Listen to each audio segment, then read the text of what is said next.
tienes un hijo que vive bajo la condición del desorden, de déficit de atención e hiperactividad y tiene talento, y este talento es natural a todos los niños con déficit de atención, un talento único, especial, un talento que los lleva a destacar y ser superiores en algún aspecto a los demás niños. Tienes un hijo bajo la condición del trastorno del espectro autista y tiene un tema, un interés en el que es muy adelantado, tiene mucha información, sorprende por su conocimiento. ¿Los niños bajo esta condición tienen un talento real o es un talento desarrollado? Te invito a escuchar las siguientes reflexiones.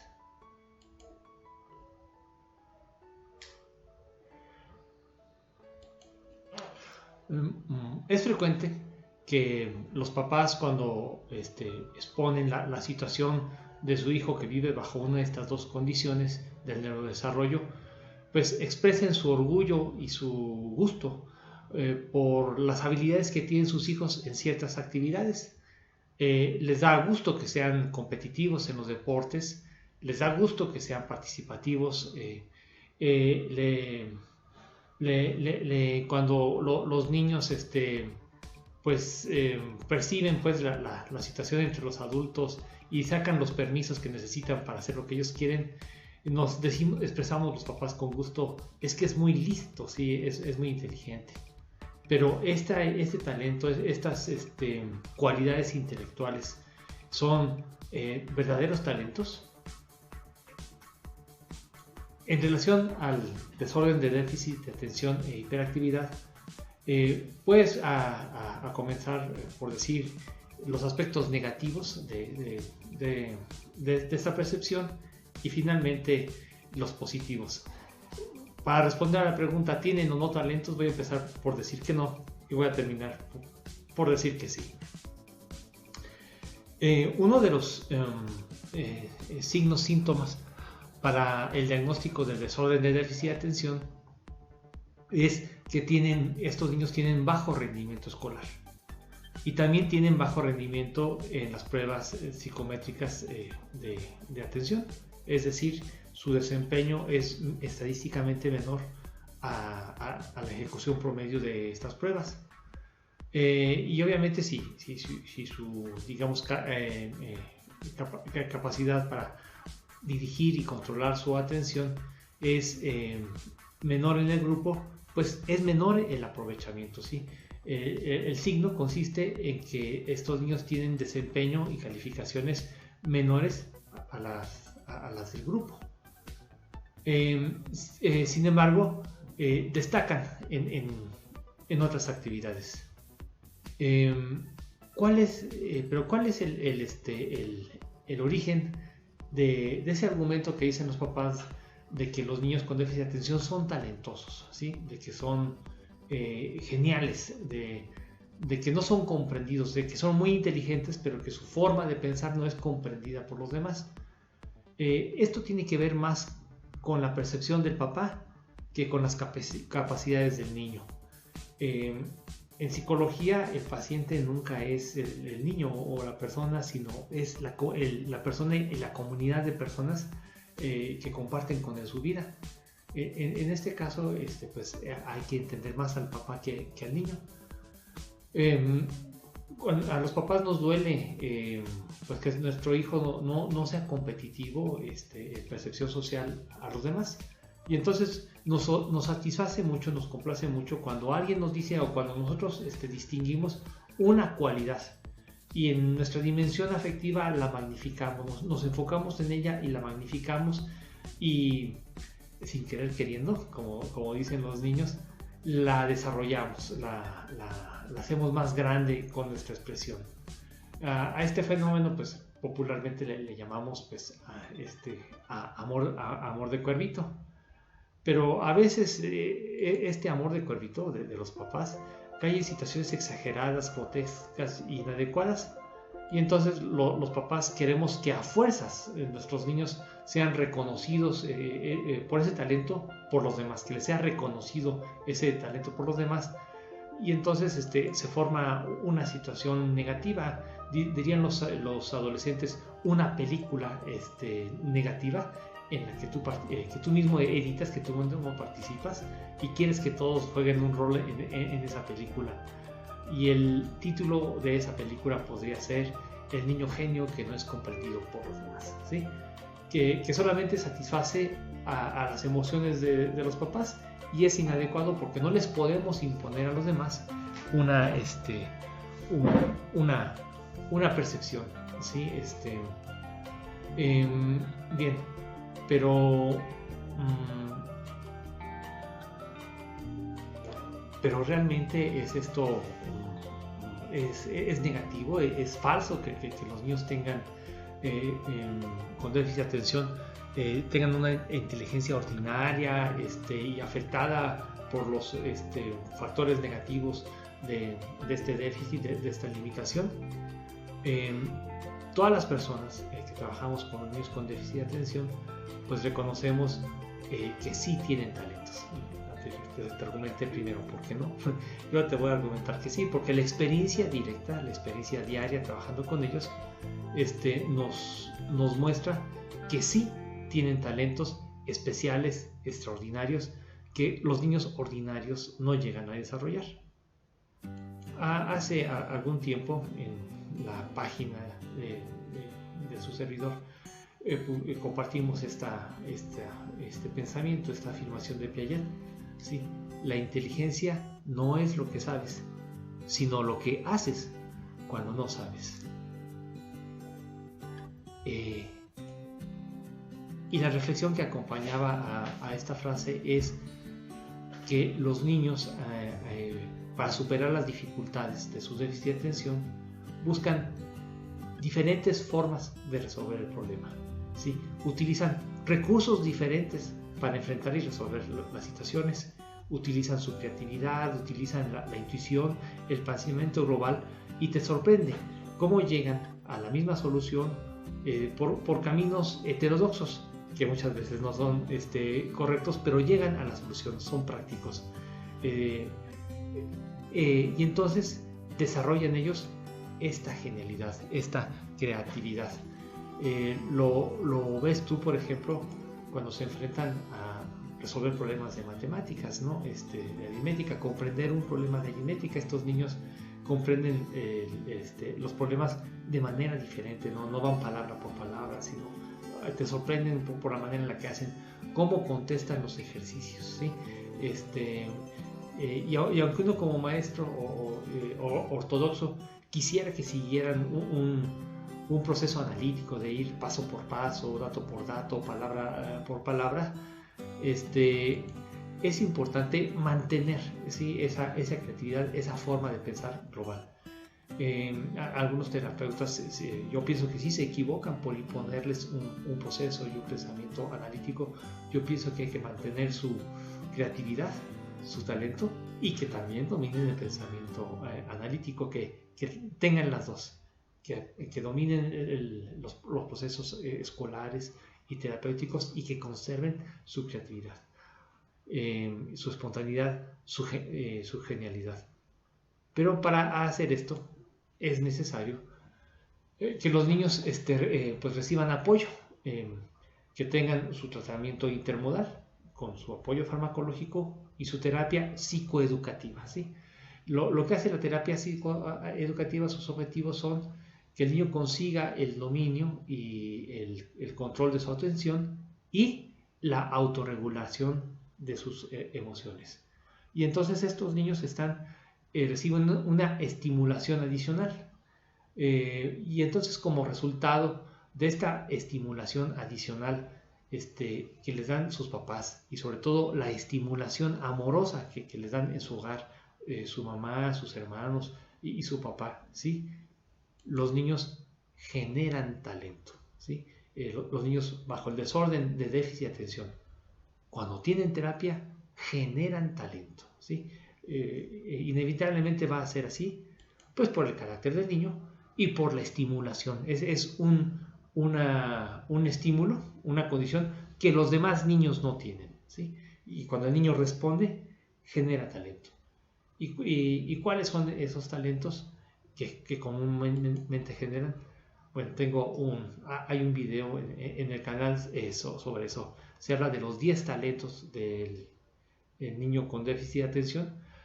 Los talentos que se escogieron y que se exponen ahí no son ocurrencias, no son justificaciones, como el amor de Cuervito, ¿sí?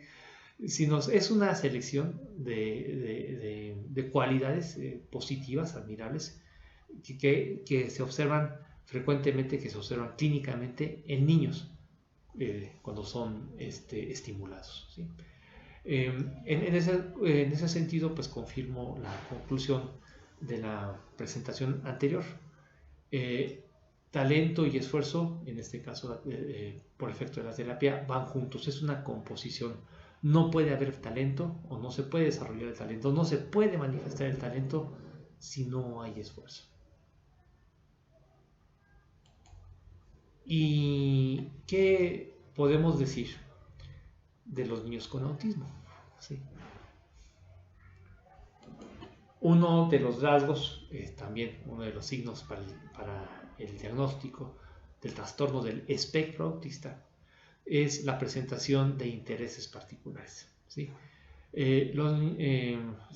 Los niños autistas, pues algunos de ellos, la mayoría, pues tienen dificultades de expresión, es una de las áreas donde están limitados, pero esa limitación es parcial porque hay temas o hay aspectos donde los niños se emocionan y se expresan ampliamente. Es muy común que los niños se interesen por los dinosaurios y se interesan por conocer, por saber y por observar todo lo relacionado con dinosaurios. Y entonces se vuelven unas especies de enciclopedias ambulantes.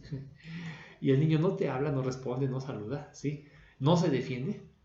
Pero si le preguntas sobre los dinosaurios o le muestras una figura del dinosaurio o peor aún, le dices una información errónea como el tiranosaurio Rex era herbívoro, se activan como si les prendieran el botón de hablar. Ese es otro signo de los niños autistas, necesitan un estímulo disparador y entonces empiezan ellos a expresar una información sobre dinosaurios. Algunos niños se interesan por los cuerpos celestes, otros niños se interesan por los personajes de la mitología y otros se interesan pues por los personajes de las películas o de los libros. Un niño que tenga interés particular sobre los X-Men, ¿sí? te va a decir la cronología completa, los nombres de todos los personajes de la película, o se pueden interesar por la Guerra de las Galaxias, te pueden hacer el relato, decirte, reconocer el nombre de todos los personajes, decirte en qué película aparece y qué dijo, en fin. Mi observación es la siguiente, ¿sí? Que estos intereses particulares son a nivel de instrucción, porque no pueden realizar operaciones sobre estos intereses. El aspecto negativo es decir, voy a empezar a decir otra vez por qué no es un talento y después voy a decir por qué sí. Porque es información, ¿sí? No operan, como diría Piaget, no realizan operaciones mentales con esa información y mucho menos operaciones conductuales en acto. A ver, sin embargo, estos intereses particulares, recuerda que los niños son rígidos, es decir, no es un talento porque el pensamiento de los niños con autismo son rígidos. La información es como ellos la estructuraron, como ellos la aprendieron y no se puede modificar. Cuando tú les argumentas o alguna posibilidad, alguna hipótesis diferentes, puede ser que se enojen, se contraríen y te desmienten. No tienes esa flexibilidad.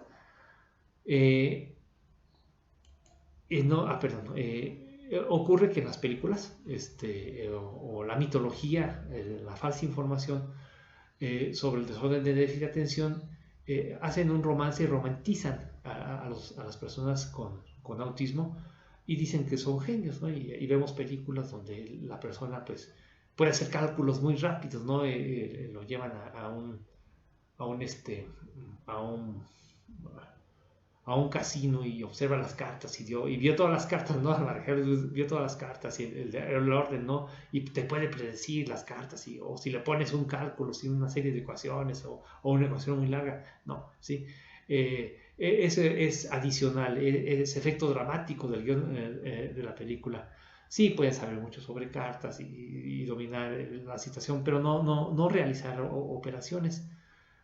Sí, pero sin embargo, los intereses particulares son de extraordinaria importancia en la terapia y el desarrollo de las personas bajo la condición del desorden del espectro autista, porque eso es una base que podemos relacionar con con otros elementos de la comunicación, ¿sí? De la comunicación y de la información. Lo podemos utilizar inclusive como premio, como reforzador en un procedimiento de terapia ABA, ¿sí? Lo podemos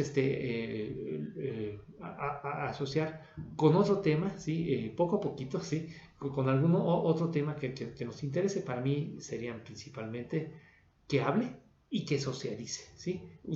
Utilizar los intereses particulares para esos dos grandes retos que tiene una persona bajo el desorden del espectro autista. Y un interés particular de una persona bajo esta condición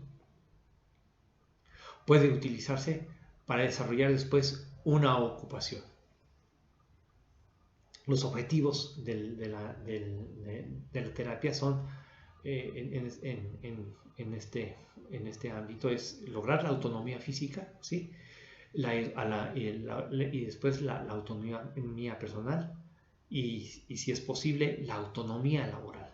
Entonces los intereses particulares pueden planearse desde temprana edad para que después desarrolle pues un interés ocupacional que se convierta en un interés laboralmente productivo. Entonces los niños, la conclusión es que sí, es parecida, ¿no? Sí pueden ser geniales si reciben, si es bien desarrollado los intereses, si son bien desarrollados los intereses particulares. Quiero decir algo más. Los talentos son una habilidad, una aptitud que, digamos, por alguna cuestión genética o por una elección, ¿sí? Soy psicólogo, tengo que decirlo, los médicos dirían por una cuestión genética, preferentemente nosotros los psicólogos y los maestros diríamos por una elección personal, se desarrolla más que las otras habilidades, como en este caso, ¿sí? Vemos este círculo, ya lo mostré en la presentación anterior, donde están representadas las aptitudes y hay una que se desarrolló más que los demás. Pero cuando esta aptitud se utiliza negativamente o no se utiliza, ¿es eso talento? Por ejemplo, una persona muy inteligente, muy dotada, que utilice su inteligencia para engañar a los demás, como un criminal, que utilice su talento, su cualidad para hacer cosas malas, ¿es eso inteligencia? ¿Es eso talento? ¿Sí? Claro que no, porque el talento tiene que ir equilibrado con otras habilidades, como sería el respeto, el sentido de comunidad, el desarrollo social y familiar. No sería utilizar tu inteligencia adecuadamente, como dicen los niños, ¿no? Si eres un científico y utilizas tu ciencia para fabricar armas, eso no sería un buen científico, no sería científico. Que utilices una persona que utilice, que sea talentosa intelectualmente y que no viva feliz, ¿sí? Que no sea feliz, que no tenga una vida satisfactoria y dichosa, ¿es eso talento? Como aquellos intelectuales que viven amargados porque otra persona gana más que ellos o está en una mejor posición o destaca más, ¿sí? Son muy inteligentes, ¿sí? Pero esa inteligencia no les da felicidad, no les da satisfacción. ¿Esa inteligencia es talento? Cuando no se desarrollan las habilidades emocionales de manera equilibrada y tenemos un área que nos limita, pues obtenemos una figura como esta de una rueda mordida, ¿sí? Que cada vez que gira se cae en ese punto donde nos hace falta una habilidad, ¿sí? La idea del talento es que haya armonía entre las demás formas. Por eso confirmo, ¿no? El talento sin el esfuerzo no es verdadero talento. Tienen que ir combinados, tienen que desarrollarse juntas las diferentes habilidades. Y para eso, pues, contamos con la terapia intermodal y interprofesional pues la importancia del apoyo psicoeducativo en la terapia de los niños bajo esta condición. El mensaje es el mismo, ¿sí? Para desarrollar, bueno, más bien dicho, para descubrir, ¿sí? Para hacer que brille, ¿sí? Que se manifieste el talento de los niños, es necesario acompañarlos y desarrollar en ellos el esfuerzo. Espero que estas reflexiones te sirvan a ti como mamá, como papá de un niño bajo esta condición.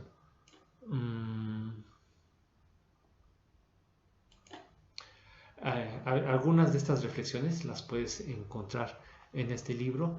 Me gustaría mucho que si apoyaras mucho al canal con una aportación que puedes hacer en la plataforma Patreon. Bien. Creo que esto lo dije en la presentación anterior. Educación y amor se parecen, ¿sí? De hecho, podemos decir que son sinónimos. Porque amor es mirar lo que otras personas no ven. Mirar con amor es traspasar el aspecto exterior, los defectos de una persona, mirar su centro, mirar su interior y ver todas esas cualidades. Dicen que cuando conoces a una persona es como si abrieras un cofrecito del tesoro y entonces remueves alguna joya y ves más atrás una joya más valiosa y más interesante. Pero eso solamente lo puede hacer una persona que vea con amor a otra, como un esposo, una esposa ve a su compañero. Ella ve las cualidades que otras personas, como no lo conocen, más bien como su vista es superficial, no ven con amor a las demás personas, no ven la princesa, la reina que está detrás de esa ama de casa, de esa mujer que trabaja, no ven al hombre noble que está detrás de ese profesional, de ese comerciante, de ese conductor, no lo ven. Igual, para ver los talentos de tu hijo, hay que verlo con amor, porque los maestros, los compañeritos, las demás personas no tienen amor y no pueden ver sus cualidades. Y educación, la base de la educación es la creencia de que el talento se puede desarrollar. Si no se pudiera desarrollar, no tendría sentido educar a las personas porque pues precisamente porque no se podría, ¿sí? Sería una contradicción. La creencia básica de la educación es que cualquier persona, mediante el esfuerzo y la planificación, puede desarrollar el talento, es decir, convertir una piedra en bruto en un diamante, ¿sí? ¿Ves el paralelismo?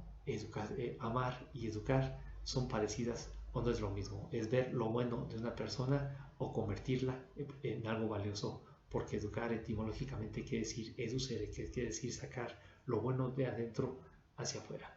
Espero que este mensaje te sirva. Piense mucho en aplicar este mensaje a tus hijos.